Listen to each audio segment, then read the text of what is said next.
Yes, reka nongere ngusuhuze kandi nguhe ikaze wowe wahisemo kudukurikira by'umwihariko wowe ukunda amakuru tubagezaho wowe wamaze gukanda subscribe nizera yuko ukomeje kugira ibihe byiza, ukomeje kugira impagarike n'ubugingo, ukomeje kandi kugubwa neza. Tuje rero mu makuru agezweho muri iki gitondo, nta yindi nkuru iri kuvuga ahantu hose muri runo rukerera, ni inkuru y'uko igihugu cy'Ubudage kimaze gufatira u Rwanda ibihano bikomeye nyuma y'aho ibihugu bigiye bitandukanye bifatiye u Rwanda ibihano, nyuma y'uko ku munsi w'ejo twababwiraga igihugu cya Canada cyari cyamaze gufatira u Rwanda ibihano n'ibindi bihugu bigiye bitandukanye nk'Ubwongereza. Ubudage nabwo bumaze gufatira ibihano u Rwanda, ibihano ariko bwongeraho ko impungenge zarwo zigomba gufatanwa uburemere. Nyuma y'ibihugu nka Amerika, Ubwongereza ndetse na Canada, Ubudage nabwo bwiyongereye mu bihugu byahagaritse inkunga byateraga u Rwanda rushinjwa gufasha umutwe wa M23 uhanganye na guverinoma ya Repubulika ya Demokarasi ya Kongo, ariko ubwo bwongeraho ko impungenge z'u Rwanda ku mutekano warwo zigomba gufatanwa uburemere. Itangazo rya guverinoma y'Ubudage rivuga ko bugiye gusuzuma ubufatanye buriho ndetse na guverinoma y'u Rwanda mu rwego rw'ubufatanye mu iterambere. Guverinoma y'Ubudage kimwe n'umuryango w'ubumwe bw'ibihugu by'Uburayi n'akanama k'umutekano k'umuryango w'abibumbye mu cyemezo cyako cy'ibihumbi 1773 yagiye igaragaza inshuro nyinshi ibitekerezo byayo ku kibazo cy'uburasirazuba bwa Kongo ndetse n'ibikorwa bya M23 ishyigikiwe n'u Rwanda ndetse n'ingabo z'u Rwanda RDF, harimo no gufata umurwa mukuru w'intara ya Kivu y'Amajyaruguru Goma ndetse na Bukavu muri Kivu y'Amajyepfo. Twamaganye rwose ibyo bikorwa byo kurenga ku ihagarikwa ry'imirwano ishingiye ku nzira ya Rwanda no guhonyora ubusugire bwa Repubulika ya Demokarasi ya Kongo. Guverinoma y'Ubudage ishyigikiye ibikorwa by'abunzi biyobowe na Afurika. Ibi ni ibikubiye muri iri tangazo twabashije nyine kugabanyamo hagati cyangwa se kuvuga zimwe mu ncamake zari ziri muri iri tangazo, kuko ni rinini nibwo rigisohoka, ibintu byinshi ntabwo birajya hanze, ariko ibyo ngibyo nibyo by'ibanze ugomba kumenya, aho rikomeza rinavuga yuko Ubudage bufatanije n'abafatanyabikorwa babwo buzakomeza kugabanya urugero rw'ubufatanye bw'ibihugu bibiri n'u Rwanda. By'umwihariko Ubudage buvuga ko buzahagarika imihigo mishya y'imari, busuzuma ubufatanye buriho ndetse na guverinoma y'u Rwanda mu rwego rw'ubufatanye mu iterambere. Ubudage buvuga ko bugomba guhagarika uruhare rwabo rwo mu rwego rwo hejuru mu bikorwa by'ubufatanye mu iterambere, ibikorwa byateguwe na guverinoma y'u Rwanda kandi hamwe n'abandi bafatanyabikorwa. Ubudage buvuga ko bugiye gushakisha igisubizo gikwiye mu bijyanye na gahunda z'ibihugu byinshi. Bwongeyeho ko uruhande rw'u Rwanda rwamenyeshejwe mbere iki cyemezo. Igihe bamenyeshejwe iki cyemezo hakurikijwe uruhande umuryango w'ubumwe bw'ibihugu by'Uburayi wafashe, hasabwe ko ingabo z'u Rwanda zavayo ndetse n'inkunga ihabwa M23 igahagarara. Hashimangiwe kandi igihe hatangazwaga icyemezo k'impungenge z'umutekano z'u Rwanda zigomba gufatanwa uburemere, kandi ko Ubudage bunavugana n'uruhande rwa Kongo kuri ibyo bibazo.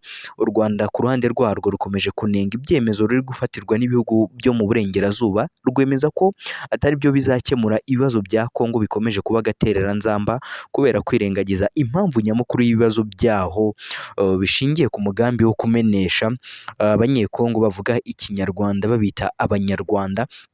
Aho reka dutegereze rero turebe icyo u Rwanda ruri bwaze kuba rute, cyangwa se comment cyangwa reaction u Rwanda ruri buze kuba rugira nyuma yo kuba rufatirwa ibi bihano n'igihugu cy'Ubudage, kuko nta kintu u Rwanda ruratangaza, nibwo itangazo rigisohoka, ariko ni ugutegereza tukareba yuko u Rwanda rutahita rutangaza nyine narwo rukareactinga.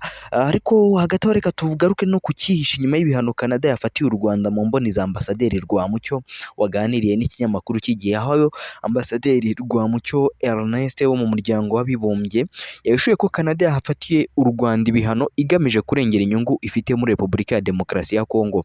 Tariki ya 3 Werurwe 2025 nibwo Minisiteri y'Ububanyi n'Amahanga ya Canada yatangaje ko yahagaritse ubufatanye bushya bw'iki gihugu n'u Rwanda mu by'ubucuruzi, ishinja u Rwanda gutera inkunga M23. Minisiteri y'Ububanyi n'Amahanga n'Ubutwererane yatangaje ko Canada ikwiye guterwa isoni ndetse no kugereka ku Rwanda ubugizi bwa nabi buvugwa mu burasirazuba bwa Kongo nyamara itabaza leta ya Kongo ibitera abasirikare bayo aba FDL ndetse n'abawazalendo bamaze iminsi bagaba ku banyamurenge mu ntara ya Kivu y'Amajyepfo. Ambasaderi Rwamucyo kuri uyu wa kane Werurwe nibwo yatangaje ko Canada yafatiye u Rwanda ibi bihano mu gihe umujyi wa Toronto uri kuberamo inama mpuzamahanga yo kubyaza umusaruro amabuye y'agaciro PDAC 2025. Uyu mudiplomate yasobanuye ko iyi nama igamije kubungabunga inyungu Canada ifite mu bucukuzi bw'amabuye y'agaciro muri Repubulika ya Demokarasi ya Kongo, kandi ko itangazo ry'ibi bihano ryahuriranye n'uruzinduko rwa Minisitiri ushinzwe ubucukuzi bw'amabuye y'agaciro wa Repubulika ya Demokarasi ya Kongo n'uwitwa Kizito Pakabomba yagiriye i Toronto. Uruzinduko yari yagiriye i Toronto muri leta nyine ya Canada. Yagize ati iri harabika ryabaye mu gihe hari kuba PDAC 2025. Ni inama igamije kurengera inyungu nyinshi Canada ifite mu mabuye y'agaciro muri Repubulika ya Demokarasi ya Kongo. Rihuriranye no kugera i Toronto kwa Minisitiri wa Repubulika ya Demokarasi ya Kongo ushinzwe ubucukuzi bw'amabuye y'agaciro Kizito Pakabomba urageza ijambo ku bitabira inama. Guverinoma y'u Rwanda yo isobanura ko ibihano bidashobora gukemura ikibazo cy'umutekano muke uri mu burasirazuba bwa Kongo, ahubwo ikagaragaza ko imyanzuro yafashwe n'abakuru b'ibihugu byo muri Afurika ariyo yabonekamo ibisubizo birambye.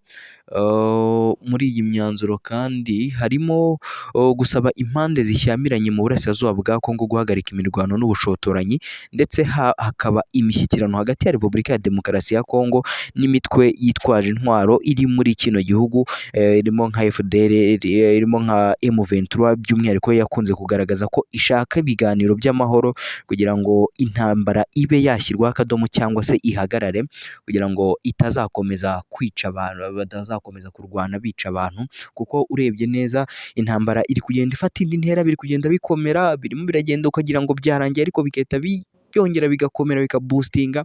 Ejo bundi twabonaga byarangiye Bukavu yafashwe, ibintu byabaye amahoro, ariko bagiye kuganira gatoya harimo bakoze inama FARDC bigabyemo igitero ahantu bari bateraniye irabaturitsa bose.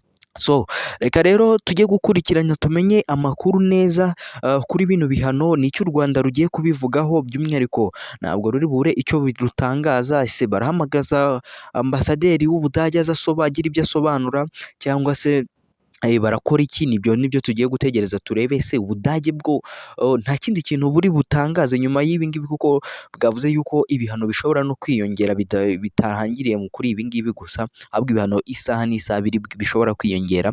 Ubwo nibyo tugiye gukurikirana tumenye niba nta kindi gihugu gishobora gufatira u Rwanda ibihano, kuko ibihugu byinshi uri kubona yuko birimo birafatira u Rwanda ibihano, nyamara bikirengagiza yuko cyangwa se bikareba ku nyungu zabyo bifite muri Repubulika ya Demokarasi ya Kongo, bikirengagiza ukuri yuko Repubulika ya Demokarasi ya Kongo ariyo iri inyuma y'intambara iri kubera mu gihugu cyabo, ahubwo byose bakabifata bakabigereka ku Rwanda. Reka rero njye gukurikirana ndebe ibyo ari byo, ubwo mukomeze kugira umunsi mwiza. Ndagaruka mu kanya mu yandi makuru araza kuba agezweho mbigusobanura neza uko byakabaye.